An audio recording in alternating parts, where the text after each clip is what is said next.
Saya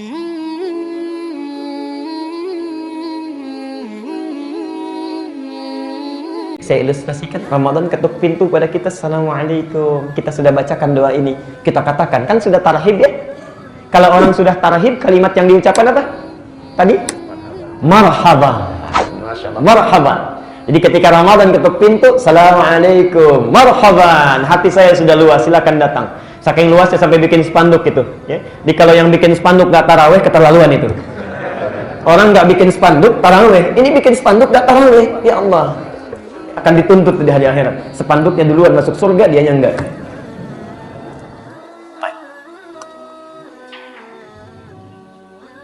Sepuluh kebaikan. Ramadan 100. Ada dalilnya. Al-An'am 160. Quran surah ke-6. Man jaa'a bil hasanati falahu asyru amsalihha. Siapa yang melakukan satu kebaikan, maka dia akan mendapatkan 10 nilai, 10 pahala. Ya. Kasih, Pak. Baik. Karena sudah 3 kali menghapus, 30 saya simpan aja. Gak usah menghapus lagi, saya pegang aja. Supaya fokus menulis. Lihat sini. Sekarang Ramadan sudah masuk. Ya, barangkali 15 menit ke depan kita uraikan. Apa yang harus kita lakukan? Ramadannya sudah datang, bawa berbagai hal, keutamaan, amalan, ampunan dan sebagainya. Bagaimana menyikapinya? Apa yang harus kita santap pertama kali dari menu ini? Ya. Maka Nabi memberikan prioritas kepada kita. Maafkan saya, karena sesungguhnya materi-materi ini itu kebanyakan sudah dibahas dalam setiap pertemuan malam Jumat kita. Ya. Jadi malam ini saya akan dahulukan dulu yang belum kita pernah sampaikan. Cukup 2 saja yang kita fokuskan. Ada amalan malam, ada amalan siang. Ini yang dituntun oleh Rasulullah. Tuntunan Rasulullah ya, saat Ramadan. Ada amalan malam, ada yang khusus dilakukan di malam saja, ada yang khusus dilakukan di siang saja, ya. Ada yang berlaku umum, bisa dilakukan malam dan siang, ya. Ada yang cuma malam saja, siang saja, dan ada yang berlaku umum malam dan siang. Baik. Kita petakan dulu, sebagian besar sudah pernah kita bahas. Untuk yang malam, misal Qiyam Ramadan yang disebut dengan tarawih itu khusus malam, jadi nggak ada siangnya ya. Qiyam Ramadan, saya tegaskan lagi, kata Qiyam menunjuk pada waktu yang sangat luas ya. Anda bisa kerjakan setelah Isya, kalau hari biasa disebut dengan Qiyamul Lail. Anda bisa kerjakan di pertengahan malam setelah tidur dulu, kalau hari biasa disebut dengan tahajud. Dua-duanya ada di Quran ya. Qiyamul Lail misal di Quran surah 73 Al-Muzammil ayat 20. Tahajud Quran surah 17 Al-Isra ayat 79 sampai 81-nya. Di bulan Ramadan keduanya disebut dengan satu nama, Qiyam Ramadan. Ya. Artinya kalau Anda ingin mengerjakan selepas Isya langsung silahkan. Ya. Mau malamnya istirahat dulu silahkan. Ya. Bapak datang dari kantor jalanan macet, jam 10 sudah bubar. Ya. Ingin istirahat dulu, mandi dulu, rehat dulu. Ya. Bangun malamnya baru menunaikan Qiyam Ramadan silahkan. Khusus hanya malamnya saja. Tapi ingat, baik dilakukan langsung ba'da Isya ataupun malamnya, sifatnya mesti tarawih. Sifatnya, bukan nama salatnya. Ingat ya, sifatnya tarawih. Bacaannya tenang, gerakan-gerakannya tenang ya. Jadi Nabi tidak menginginkan kita buru-buru dalam salat ya. Anda bisa bayangkan, seorang Rasul dijamin masuk surga, bebas dari kesalahan, tidak ada hisabnya, surga tingkatan paling tinggi, saking tenangnya tarawihnya, saking tenangnya qiyamnya, nikmat bertemu dengan Allah. Ya Allah, rakaat pertamanya 5 juz 4 halaman.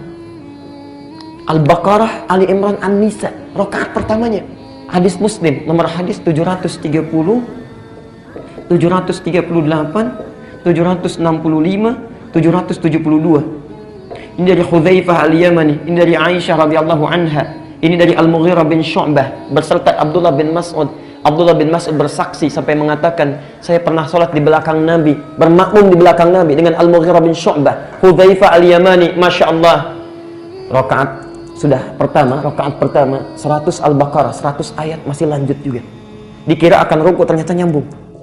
Setelah Al-Baqarah selesai dikira ruku, ternyata nyambung ke Ali Imran. Setelah Ali Imran nyambung ke An-Nisa, baru selesai An-Nisa ayat 176 baru ruku. Besoknya nggak ikutan lagi. Abdullah bin Mas'ud. Bukan karena capek, bukan, karena khawatir. Saya khawatir punya prasangka buruk pada hati saya, karena menduga-duga kapan Nabi ruku katanya. Mau ruku nggak jadi lagi, mau ruku nggak jadi lagi. Besoknya berpisah dengan Nabi. Masya Allah. Yang saya ingin sampaikan, seorang Rasul saja yang sudah dijamin masuk surga seperti ini sifat sholatnya, masa kita yang bukan Nabi, bukan Rasul, surga nggak jelas, amalan masih berantakan, hisab masih menegangkan. Masya Allah, tarawih dikasih 11 saja pengen cepet-cepet. Yang paling luar biasa, yang 11 saja keluar setengah 9. Masa yang 20 rakaat jam 8:04? Apa yang dibaca? Hati-hati. Tapi hebatnya luar biasa, setelah tarawih mintanya kuat. Ya Allah, jadikan saya sebagai penghuni surga bersama Nabi. Surganya nggak nanggung, Firdaus. Amalan masih begini. Bukan tarawih namanya. Baik, amalan malam selanjutnya nanti bisa dimaksimalkan. Bacaan Quran. Sudah pernah kita bahas, jadi saya percepat ya. Saya pulang dari sini, nanti saya sarankan beli buku khusus ya. Beli buku khusus. Buku catatan saja, nanti untuk memetakan amalan-amalan ini. Nanti sekian banyak ini kita prioritaskan. Yang ketiga, banyak beristighfar di waktu sahar. Waktunya disebut sahar, aktivitasnya disebut sahur. Ini materi terakhir saat kita bertemu ya. Di saat sahur itu kenapa disebut dengan sahur? Maksud dari Nabi jangan terlalu awal makannya. Lakukan di waktu sahar, 25 menit, 30 menit sebelum fajar tiba. Kalau subuh jam 4.30 misalnya, 4.30, maka antum silahkan makan sahur jam 4. Tapi jangan lupa, sekarang kita kan ingin ikuti sunnah Nabi nih. Bukan sekedar beramal saja. Selesai makan, paling kan 15 menit, makan selesai. Ya. Anda masih punya waktu 15 menit menjelang fajar. Isi dengan istighfar. Itu perintah Quran. Perintah Quran. Ahli surga itu sebelum datang fajar, di waktu sahar, Quran surah 51 ayat 18. Wabil asharihum yastaghfirun. Mereka manfaatkan waktu ini untuk beristighfar bersama keluarganya. Allah, tidak ada yang paling indah ketika selesai sahur, masing-masing mengoreksi diri. Beristighfar kepada Allah. Setelah selesai berangkat sama-sama ke masjid, itu indah rasanya. Nggak percaya silahkan praktekkan ya. Ini amalan malam. Amalan siang, puasa, sedekah, masuk di malam juga, tidak tersebutkan tadi. Bacaan Quran masih ada. Saya akan fokus menerangkan pada yang ini dulu nih, yang puasa. Karena kemarin kita berhenti saat sahur, puasanya belum ya. Saya mau terangkan ini. Catat dulu hadisnya supaya ada gambaran atau referensi yang jelas pijakan kita. Kita mulai dengan keutamaannya dulu ya. Sebelum kita lakukan ibadahnya, keutamaannya dulu. Saya sering perhatikan, Bapak Ibu sekalian, keutamaan ini sering lalai kita manfaatkan sehingga kita capek menahan lapar dan haus, tapi ketika Allah ingin memberikan sesuatu nggak kita ambil, itu sayang betul. Sayang. Kita fokus menahan lapar, menahan haus, berkata-kata yang baik-baik, menahan dari yang buruk-buruk. Cuma ketika selesai masa itu, saat maghrib, saat buka, Allah mau kasih sesuatu, tapi kita nggak ambil. Kita tidak ambil. Yuk kita lihat hadisnya. Atau kita ambil di At-Tirmidzi dulu, dari Abu Hurairah. Nomor hadis 2249 dari Abu Hurairah. Doanya Abu Daud, nomor hadis 2357. Di An-Nasai juga ada, As-Sunan Al-Kubra. Kita ambil salah satunya saja dulu ya. Saya mau mulai yang ini dulu. Abu Dawud nomor hadis 2357. Antum saat berpuasa selesai di waktu maghrib kan berdoa ya. Apa doanya? Dhahaba dhama'u, kemudian wabtallatil araqu wa thabatal ajru. Ini ada di sini sumbernya.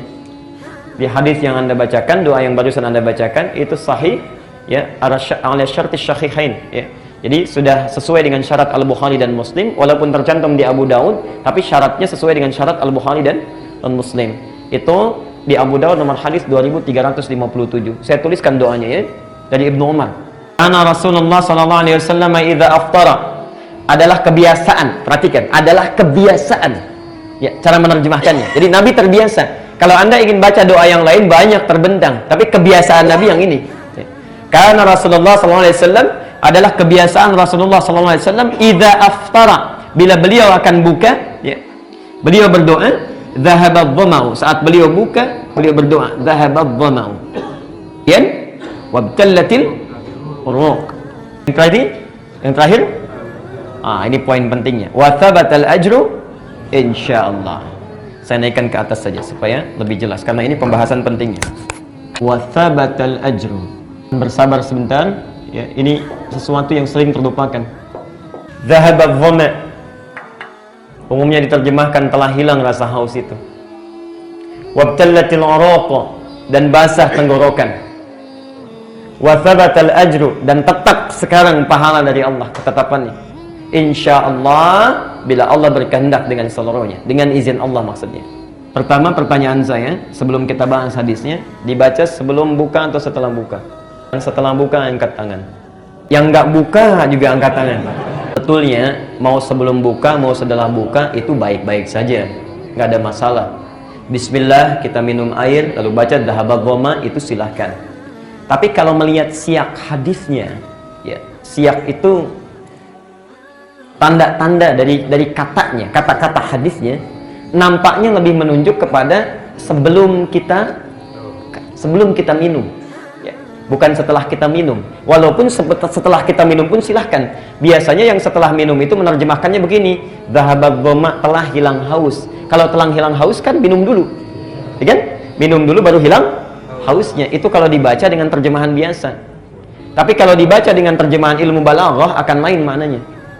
Anda kalau belajar bahasa Arab enak, ada 4 cabang ilmu ya. Nanti setelah ini kalau ditanya saya jawab. Kalau enggak tidak. Lihat hadisnya dulu ya. Karena Rasulullah sallallahu alaihi wasallam idza aftara. Ini yang jarang dibaca awalnya.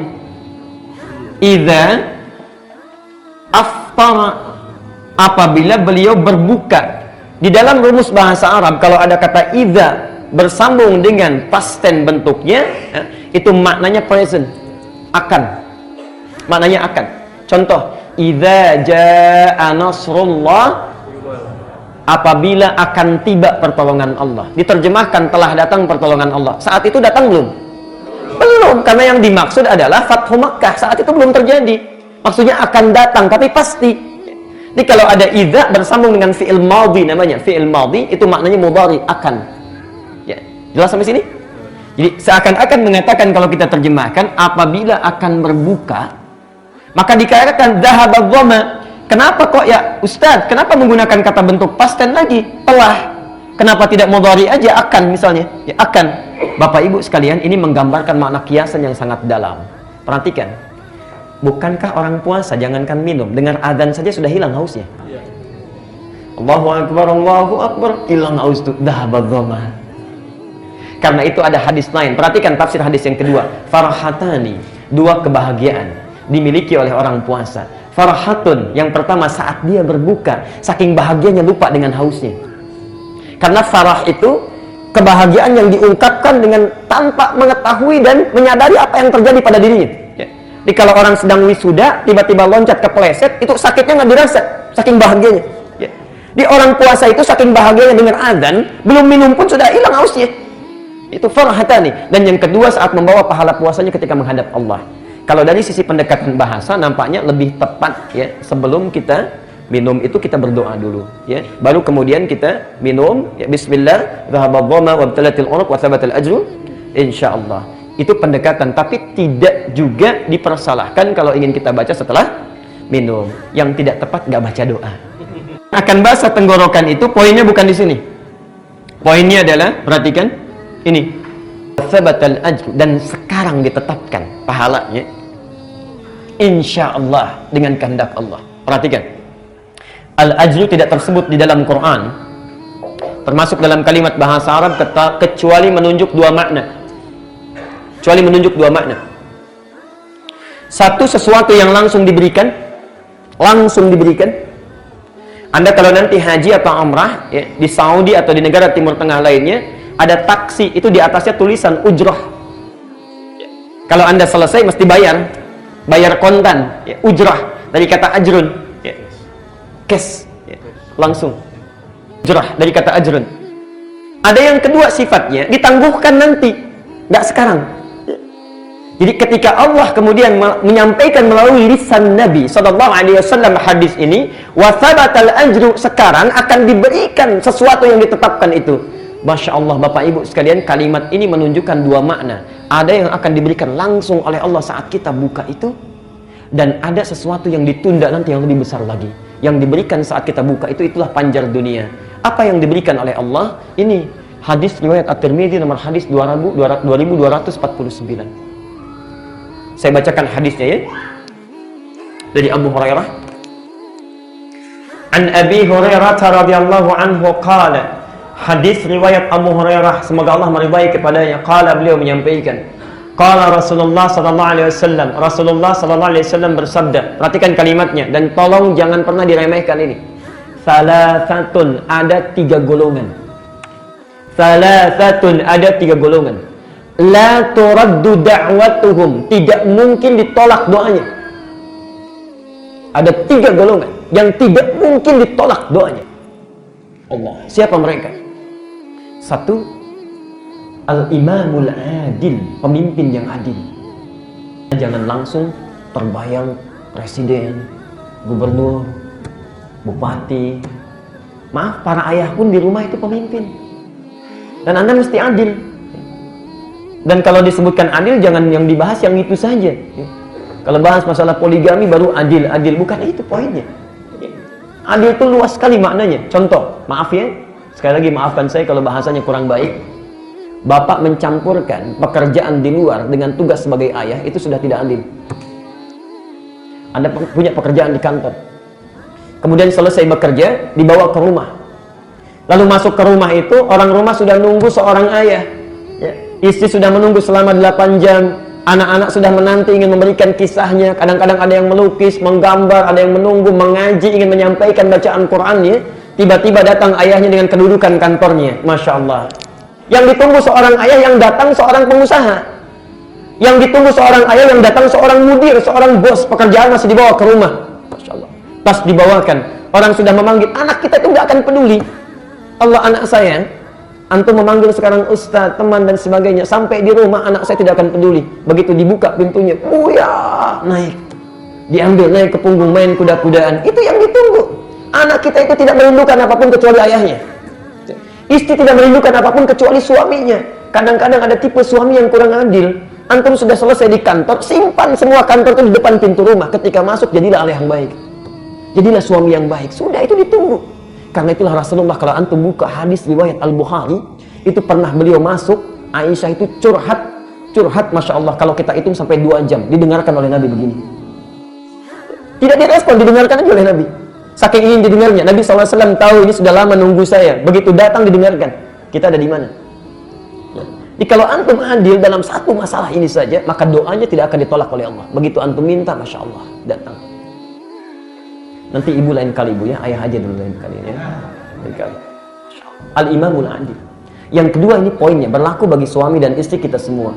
As-sa'ima hatta yuftira. As-sa'ima, orang puasa sampai dia buka, hatta yuftira.